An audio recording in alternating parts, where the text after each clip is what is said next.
আল্লাহ তাআলা তোমার পরীক্ষা শেষ করতে চলেছেন। যদি তুমি এই ৩টি লক্ষণ নিজের জীবনে অনুভব করো, তবে জেনে রাখো যে আল্লাহ তাআলা তোমার পরীক্ষা শেষ করতে চলেছেন। তার উপরে ভরসা রাখো এবং তার পরিকল্পনায় সন্তুষ্ট হও। তিনি তোমার জন্য সবচেয়ে উত্তমটাই নির্ধারণ করেন। জীবনের কঠিন সময়গুলো কখনো শেষ হবে বলে মনে না হলেও আল্লাহ তাআলা প্রতিটি পরীক্ষা একটি নির্দিষ্ট সময়ের জন্যই দেন। যখন তিনি তোমার পরীক্ষা শেষ করতে চান, তখন তিনি তোমার কাছে বিশেষ কিছু লক্ষণ পাঠান। এগুলো তোমার জন্য শান্তি ও আশার বার্তা। পরীক্ষা একরকম তোমাকে মজবুত বানানোর জন্য আসে, যেটা অনেক জরুরি। আল্লাহ তোমাকে সেই সব বস্তু দিয়েই পরীক্ষা করেন যেটা তোমার পছন্দ। আল্লাহ জানেন যে তুমি দুর্বল। এই পরীক্ষার মাধ্যমে তুমি এতটা মজবুত হয়ে যাও যে কেউ তোমাকে কিছু বললেও, ছোট করার চেষ্টা করলেও তোমার কাছে কিছু যায় আসে না। যখন আল্লাহর সাথে তোমার সম্পর্ক মজবুত হয়ে যায়, তখন তুমি সবকিছু আল্লাহর উপরে ছেড়ে দিয়ে নিশ্চিন্ত হয়ে যাও। তাহলে এসো ভিডিওটি শুরু করা যাক। প্রথম লক্ষণ হলো, তুমি নিজের ভেতরে অদ্ভুত শান্তি অনুভব করছো। দীর্ঘ সময় কষ্টের পর তুমি যদি মনে করো যে তোমার মন শান্ত হয়ে যাচ্ছে এবং আগের তুলনায় হালকা অনুভব করছো, মন ভারী ধীরে ধীরে কেটে যাচ্ছে, এটি আল্লাহর পক্ষ থেকে একটি স্পষ্ট সংকেত। এটি ইঙ্গিত দেয় যে আল্লাহ তোমার মনের কষ্ট লাঘব করতে চলেছেন। আল্লাহ তাআলা কুরআনে বলেছেন, আল্লাহ কাউকে তার সাধ্যের বাইরে পরীক্ষা করেন না। তাহলে কিভাবে সম্ভব যে তোমার পরীক্ষা শেষ হবে না? যদি একটা পরীক্ষার পর অন্য পরীক্ষা আসছে, তো জেনে নাও আল্লাহ তোমাকে তার অনেক নিকটবর্তী করতে চান, তোমাকে তার ভালোবাসা দান করতে চান। তিনি ততক্ষণ তোমাকে পরীক্ষা করবেন যতক্ষণ না তুমি তার ভালোবাসাকে চিনতে পারো। আর যদি আল্লাহ তোমাকে পরীক্ষায় ফেলছেন, তার অর্থ এটা নয় যে আল্লাহ তোমার উপরে নারাজ আর তোমাকে শাস্তি দিচ্ছেন। পরীক্ষার অর্থ তো এটাই যে আল্লাহ তোমাকে তার মহব্বতের জন্য বেছে নিয়েছেন। দ্বিতীয় লক্ষণ, যদি তুমি দেখতে পাও যে তুমি যা চাইছিলে তার লক্ষণগুলো তোমার জীবনে দেখা দিচ্ছে, ইতিবাচক চিন্তা মাথায় আসছে এবং তোমার দোয়া কবুল হচ্ছে, এটি স্পষ্ট প্রমাণ যে আল্লাহ তোমার পরীক্ষা শেষ করতে চলেছেন। রাসূল সাল্লাল্লাহু আলাইহি ওয়াসাল্লাম বলেছেন, যখন কোনো বান্দা আল্লাহর কাছে দোয়া করে, আল্লাহ তা কবুল করেন বা তা থেকে আরও ভালো কিছু তার জন্য সংরক্ষণ করেন। তোমার এই পরীক্ষা শেষ হতে চলেছে এবং আল্লাহ তোমার জন্য এমন শান্তি নিয়ে আসবেন যা তুমি কল্পনাও করতে পারো না। আল্লাহ বলেন, তোমার রব অচিরেই তোমাকে এমন কিছু দান করবেন যাতে তুমি সন্তুষ্ট হবে।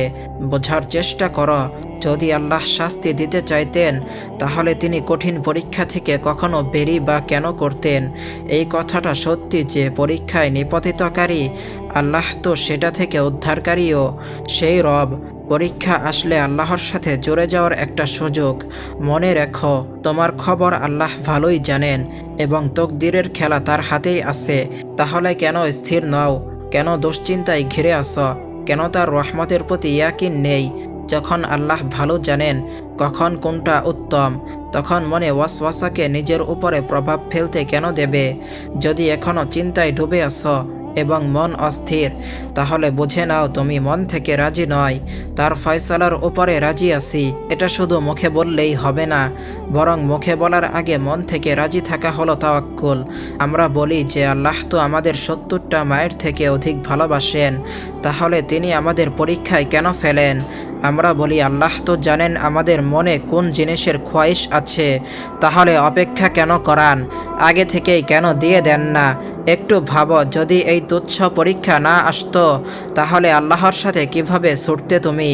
যদি দোয়া না থাকতো, তাহলে আল্লাহর সাথে কিভাবে নিজের কষ্ট শেয়ার করতে?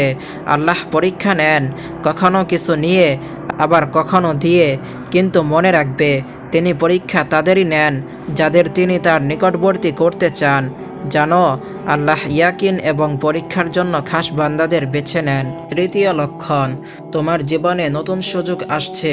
হয়তো তোমার হাতে সুযোগ ছিল, কিন্তু সেটা কাজে লাগাতে পারোনি বা সুযোগটা হাতছাড়া হয়ে গেছে, কিন্তু কোনো না কোনোভাবে তোমার জীবনে আরও সুযোগ আসছে, উপায় আসছে। এর অর্থ এটাই যে আল্লাহ তোমাকে সাহায্য করছেন। কঠিন সময় আমাদের ধৈর্য ও ঈমানকে আরও দৃঢ় করে। এই সময় আল্লাহর দিকে ফিরে যাওয়া আমাদের সফলতার চাবিকাঠি। রাসূল সাল্লাল্লাহু আলাইহি ওয়াসাল্লাম বলেছেন, মুমিনের অবস্থা কতটা বিস্ময়কর, তার সব কাজই কল্যাণময়। যদি তার ভালো কিছু ঘটে, সে আল্লাহর শুকরিয়া আদায় করে, এতে তার জন্য কল্যাণ রয়েছে। আর যদি তার ক্ষতি হয়, সে ধৈর্য ধারণ করে, এটাতেও তার জন্য কল্যাণ রয়েছে। আল্লাহর কাছে শুকরিয়া আদায় করো এবং ধৈর্য ধরে তার রহমতের অপেক্ষা করো। ইবাদত ও দোয়া চালিয়ে যাও, কারণ এটি আল্লাহর নৈকট্য লাভের সেরা সময়। নতুন সুযোগ বা পরিবর্তনকে আল্লাহর বিশেষ দান হিসেবে গ্রহণ করো। কঠিন সময়ের পরীক্ষা দীর্ঘস্থায়ী নয়, এটি শীঘ্রই শেষ হবে। আর আল্লাহ তোমাকে এমন শান্তি ও পুরস্কার দান করবেন যা তুমি কখনো ভাবতে পারোনি। শুধু ধৈর্য ধরো, আল্লাহর উপর ভরসা রাখো এবং তার পরিকল্পনার উপর আস্থা রাখো। আজকের এই ভিডিওতে এই পর্যন্তই। ভিডিওটি ভালো লেগে থাকলে ভিডিওতে একটি লাইক করে দিন এবং এই চ্যানেলটিতে নতুন এসে থাকলে চ্যানেলটি অবশ্যই সাবস্ক্রাইব করুন। দেখা হচ্ছে পরবর্তী ভিডিওতে। ততক্ষণ সকলেই ভালো থাকবেন, সুস্থ থাকবেন। আল্লাহ হাফেজ।